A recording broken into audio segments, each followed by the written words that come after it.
Taking accurate measurements is the first step in creating a garment that fits well.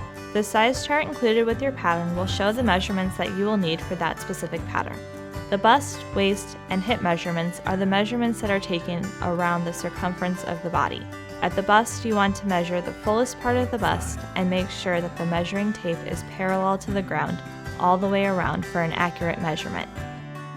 Measure in the same manner for the waist measurement, which should be taken at your natural waist, or where your body bends when you bend side to side. And finally, the hip measurement should be taken at the fullest part of your hip, which is not necessarily at your hip bone. The back neck to waist length is an important measurement in making the length of your garment accurate. Start at the nape of the neck and move down your spine to your waist. Finally, you may need a shoulder measurement, which is taken from the base of your neck to the tip of your shoulder.